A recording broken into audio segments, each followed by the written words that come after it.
Okay, so last but not least, before we take a break for lunch, we are going to hear from Rosie Whittle, who went to Sweden from the UK to get her master's, came here to do her PhD, all in poultry science, is with the Department of Poultry Science at the University of Arkansas, and is now going to speak about beef calves. Okay, so I hope you're not sick of sick calves, because we're gonna talk about some more sick calves. So just to preface this, this was a project through honors project. So it's an undergraduate research project that I then opportunistically jumped on board to do a separate analysis due to occurrences during that study that were beyond our control. So firstly, we used a stocker calves. For people who don't know cows like me, a stocker calf is a cow which is derived from auction, which is then grown on pasture as opposed to going to a feedlot, or they go into pasture and then into a feedlot afterwards. So auction-derived cattle often experience multiple stresses during that time. They usually experience weaning.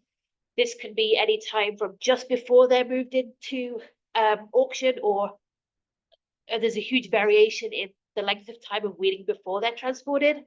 They're transported for a variety of different distances. They undergo commingling multiple times during this time. Many times they are handled, and then when they arrive at their destination farm, they undergo processing, which is often involves some invasive or painful procedures such as branding or castration. And all of these stresses can compound during this time and increase the risk of illnesses. And as we know in cattle, this is specifically related to bovine respiratory disease. So bovine respiratory disease, or BRD, is infectious, and it is caused by a concoction of viral and bacterial pathogens. So it's very multifactorial. Symptoms predominantly early on is just a nasal discharge and occurs at about 6 to 8 days post-stress, but this is highly variable. It's thought that about 16% of all cattle post-weaning experience some form of respiratory illness. And in feedlot cattle specifically, 75% of all morbidity can be attributed to BRD, and between 50 to 70% of mortalities in feedlots. The primary treatment for this is usually antibiotics. Some implications of BRD is that it is a huge welfare concern because it is an illness. So we know that acute and chronic illnesses can lead to negative affects, whether this is through breathlessness, debility, weakness, sickness, or malaise. But there's a huge economic impact of BRD as well. For example, one study in 2004 did an economic analysis of this. So they determined that one antibiotic increased the cost of gain for a beef cow from anywhere between 10 cents to 14 cents per kilogram. Now, if you add 20 years of inflation on top of this, you can maybe inflate that number yourself. In terms of loss per head, this was anywhere between $11 and $66 per cow for just one antibiotic treatment. So in this study, this was conducted at the Arkansas Agricultural Experimental Station. They received 92 mixed breed stocker calves from auction, and they were placed in 8 pasture pens of about 11 to 12 calves. Here is just a methods timeline for you. So this involved 5 different days of data collection, where they called day -1 as the day they received the calves. They will run through a round race chute, and they received very minor processing on this first day of arrival. They just ear tagged and ear notched for identification. They were then held overnight and then processed on the day after they arrived. So this was day 0. On these first 2 days, their behavior in the chute was recorded, and also throughout all of the points, we did chute exit velocity and subjective chute scoring. The calves were also run through the chute on day 14, 28, and 41. Blood samples were taken as well for looking at subclinical signs of illness through Haptoglobin levels. So this is what our video looked like from the chutes. You can see on the left, we have a calf in the chute. we had two sensors to measure chute exit velocity, and these were simply rodeo timers. So the calf passes through the first sensor, it triggers the timer, and when it hits the second sensor, the timer stops. And this just gives us the velocity, so meters per second. These sensors were 1.8 meters apart. We also had two cameras set up, one between the sensors as you see, and then the view that you see from this picture was the second camera. So during the time in the chute, they were scored for subjective chute score by this undergraduate student who did the project. This was adapted methodology, and basically a chute score of 1 suggests that in the chute that they are calm, they're not performing any kind of signs of distress, whereas a chute score of 5 is they're constantly rearing, twisting, or violently struggling whilst they're in the chute. Here is the ethogram for the chute behaviors. This focused mainly on signs of aggression or distress, vocalization of the calves. Sorry. So as I said, this experiment had some unexpected consequences. Well, happenings. We found that they had a very morbid group of cows. This happens quite like randomly, apparently, that sometimes you have a very healthy herd that comes off the auction, or sometimes you have a very morbid herd that comes. This, unfortunately, was a very morbid group of calves. In fact, over 80% of our calves were treated with antibiotics for BRD, which is very high, and we had 4 mortalities out of the 82 due to BRD. So after the fact, after all the data was collected, I decided to analyze this data a different way in terms of how morbid the cows were. And I classified this through the amount of treatments of antibiotics they received. So for example, the non-calves never received an antibiotic, and we assumed that they were healthy, sound calves. And then once, twice, and then chronic was 3 to 4 treatments of antibiotics. It's important to know that these chronic calves also received probiotics due to the sheer amounts of antibiotics they were being given. So with this new analysis, the objective was to determine whether we can use these chute behaviors on arrival to predict future morbidity in these calves, because often subclinical sickness can lead to some behavioral differences, but maybe it's very subtle. So we wanted to also explore how morbidity can affect overall gain, behavior, and also haptoglobin levels of these calves.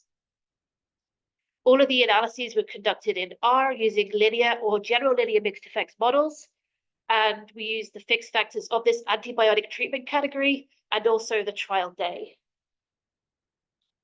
So this is the first result for body weight. Each of the graphs has the trial day on the x-axis, and here we have body weight in kilograms on the y-axis. It's important to note that these the significant letters are compared only within day and not across day. So for example, for our initial body weight when they arrived, there was no difference in body weight between our calves. However, as the trial progressed, we found that the chronic calves had a significantly lower body weight than the other treatment categories. And this was very similar to what we found for our average daily gain. As expected, our chronic calves had a much lower average daily gain than the sound calves and also the once calves.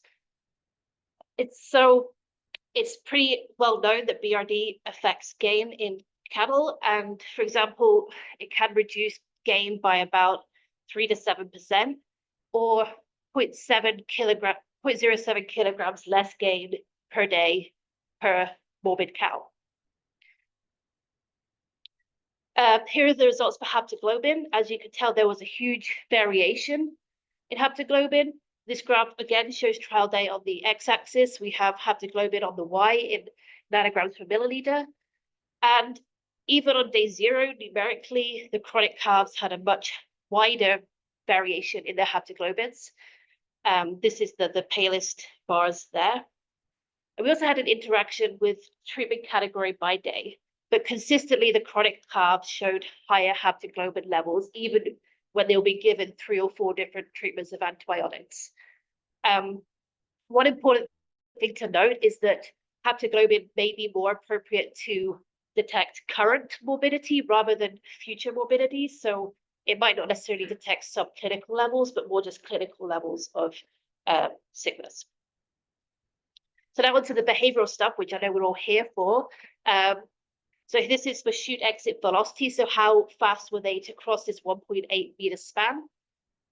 We did find an effect of antibiotic treatment category. However, it's a little bit hard to explain. We found that the chronic calves were slower in their velocity to leave the chute than the twice calves, but didn't differ from the healthy or the once treated calves. So it's, as I said, it's difficult to explain because these were the two most morbid groups. They received the most antibiotics. However, we also had an effect of day. We found that on the first few days that they arrived, they had the fastest chute exit velocity compared to later on in the trial. And this was consistent with some other research who looked at the same similar times, so processing days versus later on in the trials.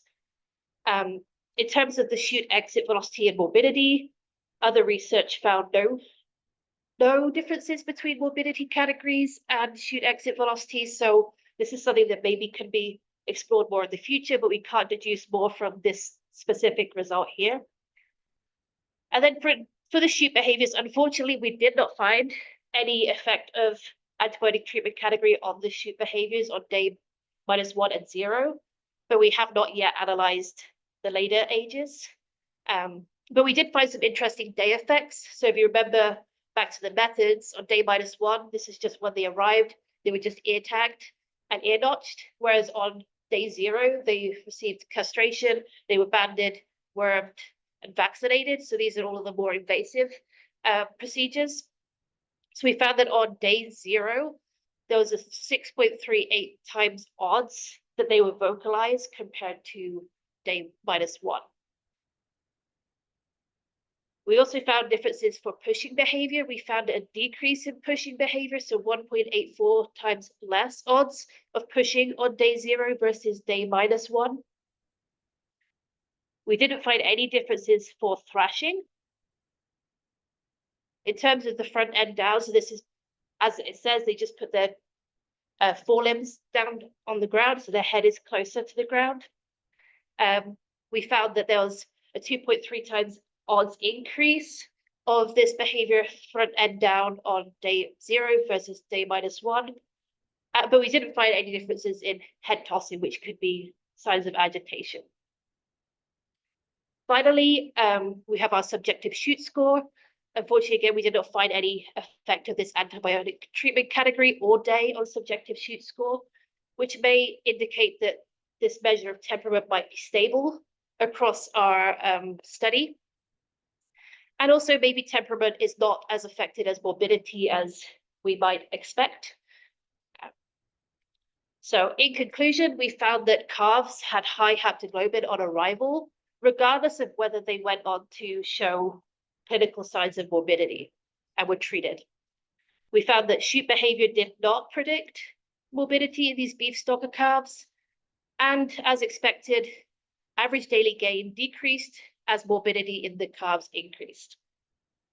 I'd like to acknowledge the University of Arkansas Animal Science Department who run most of this experiment, so Drs. Kegley and Powell and their team. My supervisor, Dr. Sean Weimer at the Center for Food Animal Wellbeing, the honors student, Andrea Rankin, who did all the behavioral scoring for this. And this research was funded by the Honors College, Center for Food Animal Wellbeing, and the University of Arkansas Division of Agriculture. Thank you.